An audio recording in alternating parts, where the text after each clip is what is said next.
Hello friends, today I am reading Class 12, Chapter 6, Poets and Pancakes. About the author, Ashokamitran, 1931. A Tamil writer recounts his years at Gemini Studio in his book My Years with Boss, which talks of the influence of movies on every aspect of life in India. The Gemini Studios, located in Chennai, was set up in 1940. It was one of the most influential film-producing organizations of India in the early days of Indian filmmaking. Its founder was S. Vasan. The duty of Ashokamitran in Gemini Studios was to cut out newspaper clippings on a wide variety of subjects and store them in files. Many of these had to be written out by hand. Although he performed an insignificant function, he was the most well-informed of all the members of the Gemini family. The following is an excerpt from his book, My Years with Boss. Notice these words and expressions in the text. Infer their meaning from the context. Blew over, catapulted into, played into their hands, heard a bell ringing, was struck dumb, a coat of mail, the favorite haunt.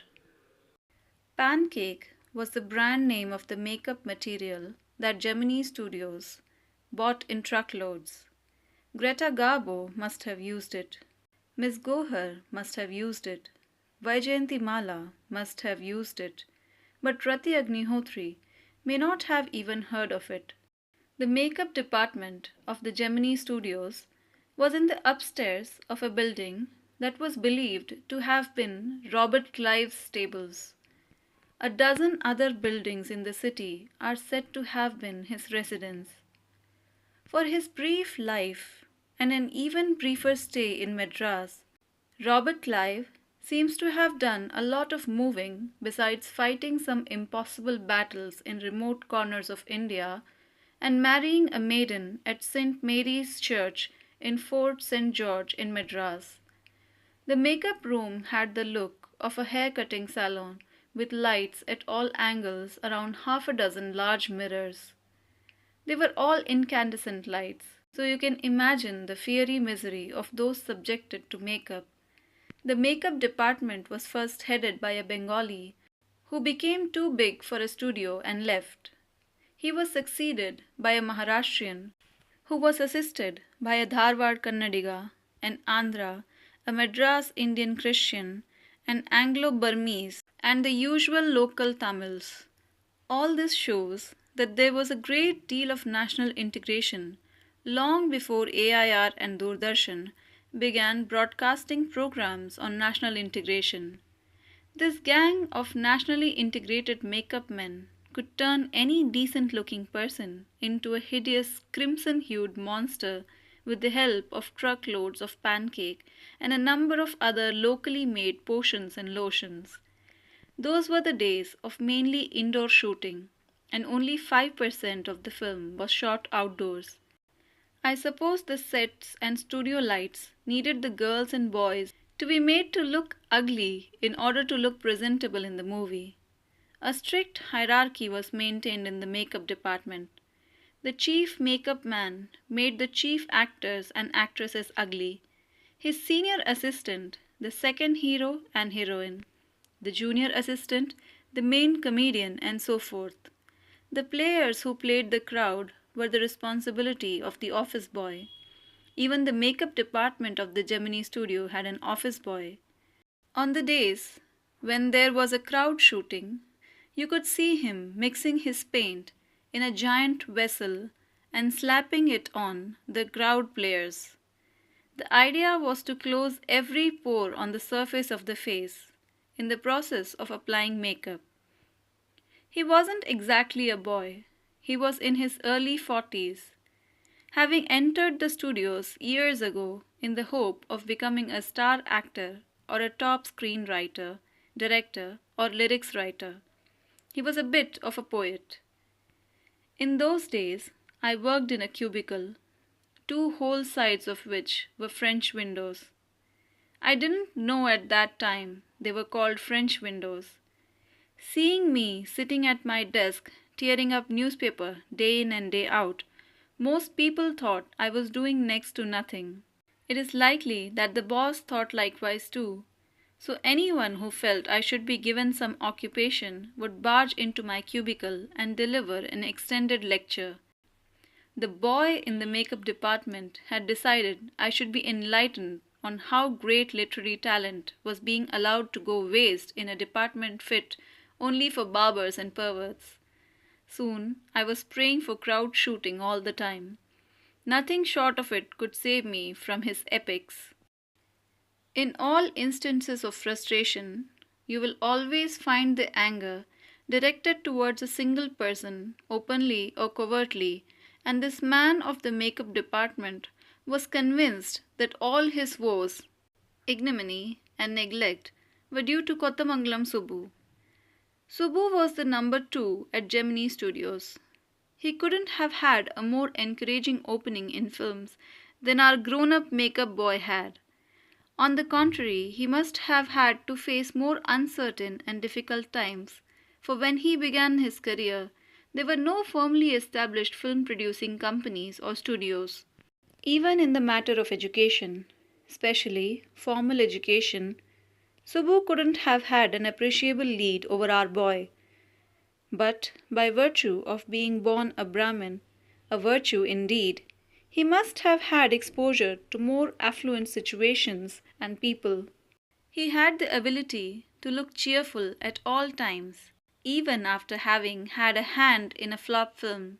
He always had work for somebody. He could never do things on his own, but his sense of loyalty made him identify himself with his principal completely and turn his entire creativity to his principal's advantage. He was tailor-made for films.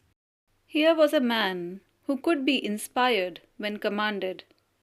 The rat fights the tigress underwater and kills her, but takes pity on the cubs and tends them lovingly. I don't know how to do the scene, the producer would say, and Subbu would come out with 4 ways of the rat pouring affection on its victim's offsprings. Good, but I'm not sure it is effective enough, the producer would say, and in a minute Subbu would come out with 14 more alternatives.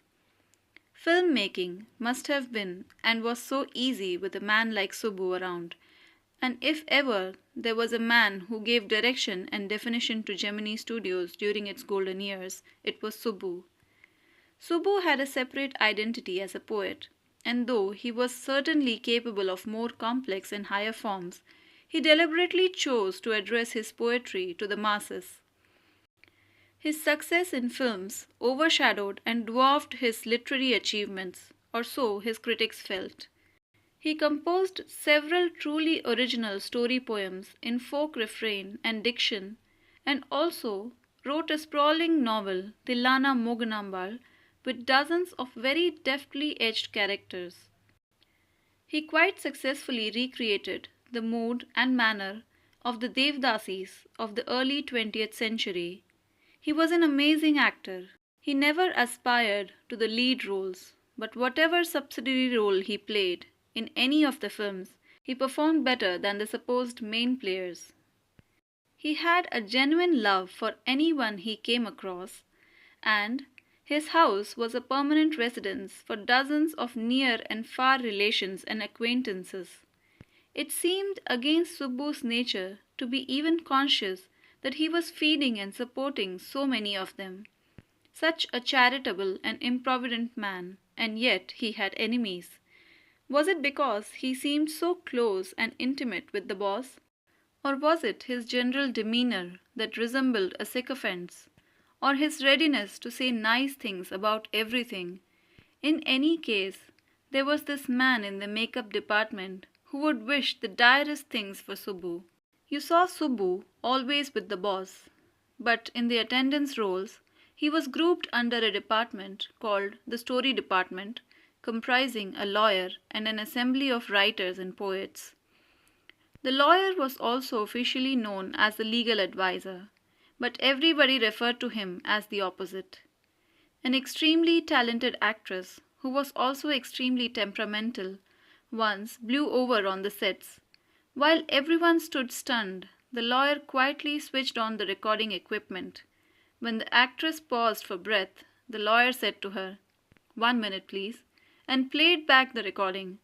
There was nothing incriminating or unmentionably foul about the actress's tirade against the producer, but when she heard her voice again through the sound equipment, she was struck dumb.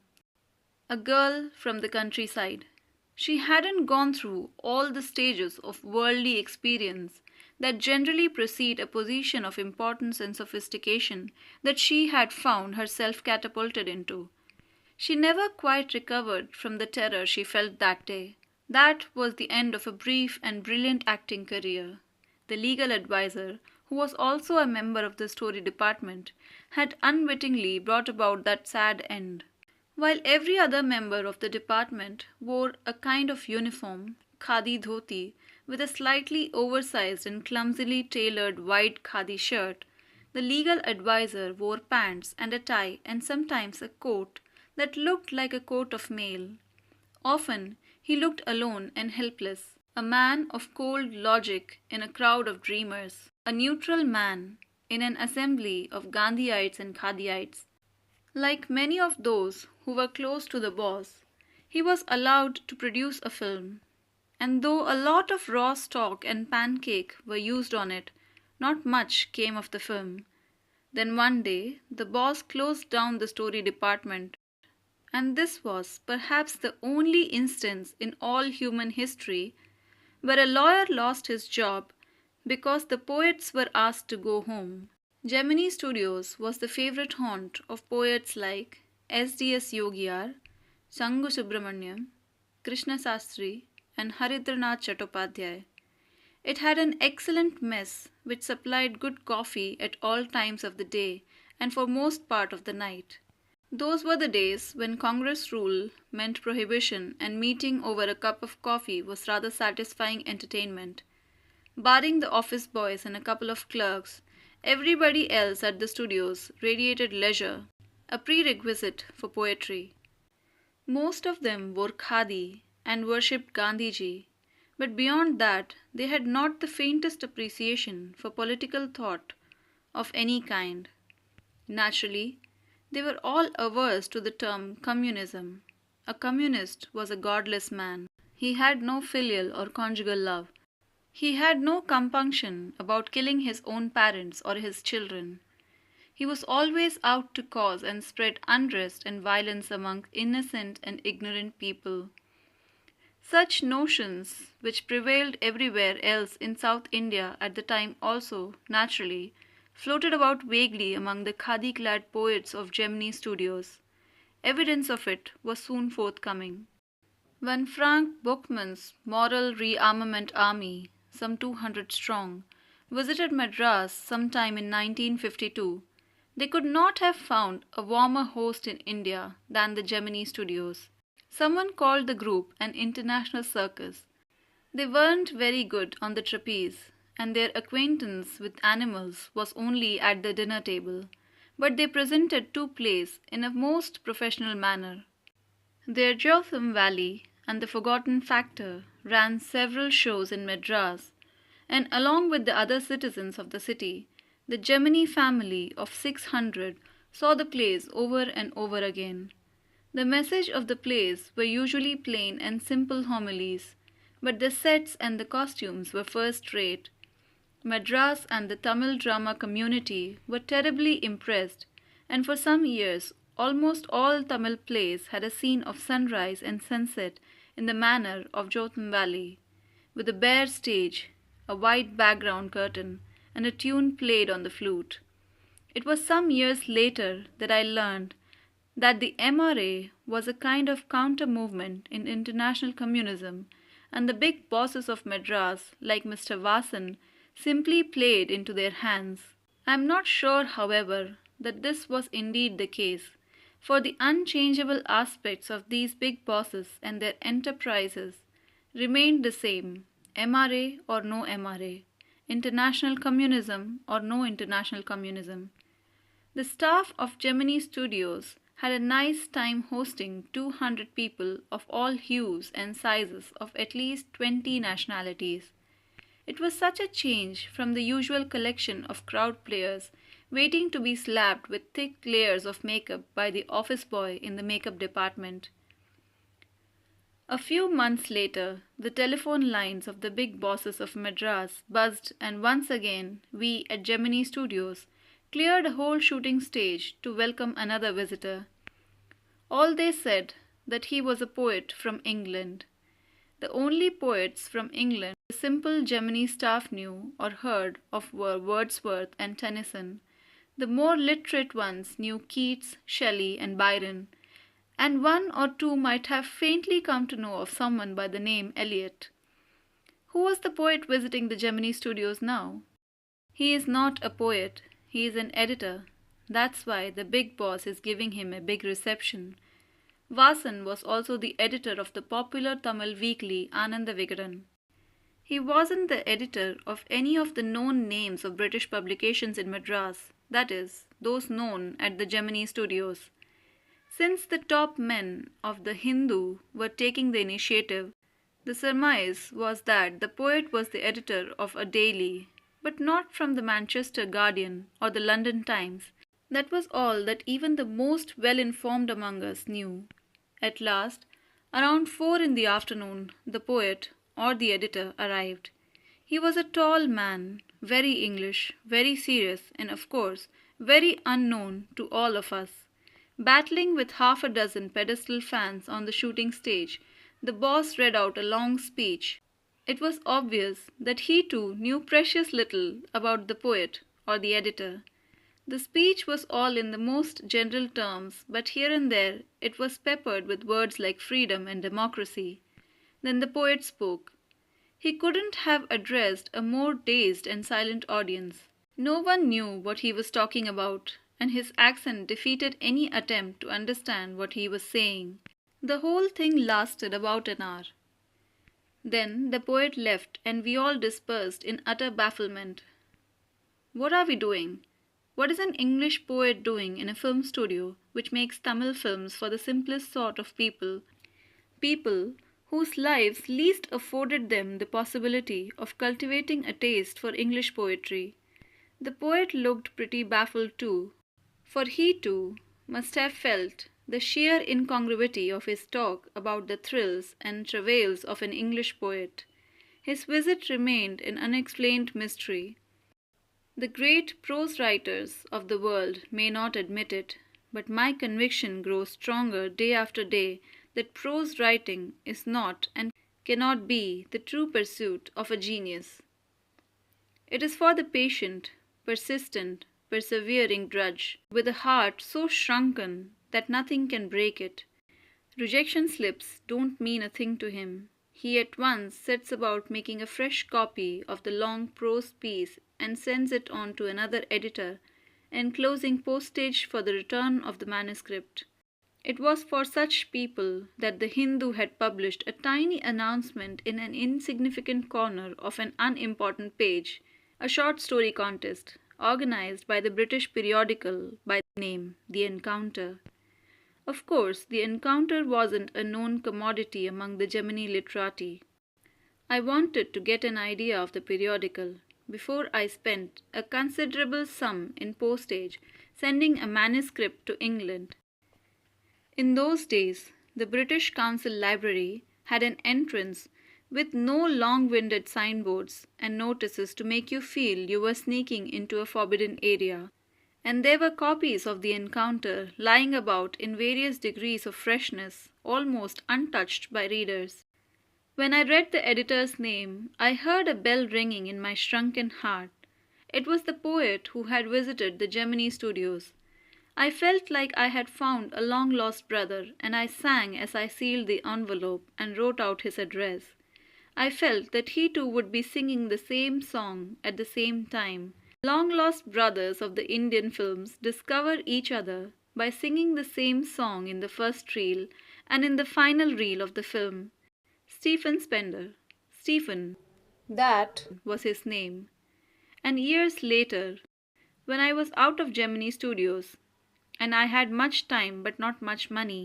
Anything at a reduced price attracted my attention. On the footpath in front of the Madras Mount Road post office, there was a pile of brand new books for 50 paise each. Actually, they were copies of the same book, an elegant paperback of American origin, special low-priced student edition in connection with the 50th anniversary of the Russian Revolution. I paid 50 paise and picked up a copy of the book, The God That Failed. 6 eminent men of letters in 6 separate essays described their journey into communism and their disillusioned return. Andre Reed, Richard Wright, Ignazio Silone, Arthur Koestler, Louis Fisher, and Stephen Spender. Suddenly, the book assumed tremendous significance. Stephen Spender, the poet who had visited Gemini Studios. In a moment, I felt a dark chamber of my mind lit up by a hazy illumination. The reaction to Stephen Spender at Gemini Studios was no longer a mystery. The boss of the Gemini Studio may not have much to do with Spender's poetry, but not with his God that failed. So friends, if you know someone who will benefit from these videos, kindly share it with them. Like the video and also subscribe to the channel so that you never miss any more videos from this channel. And thanks for listening.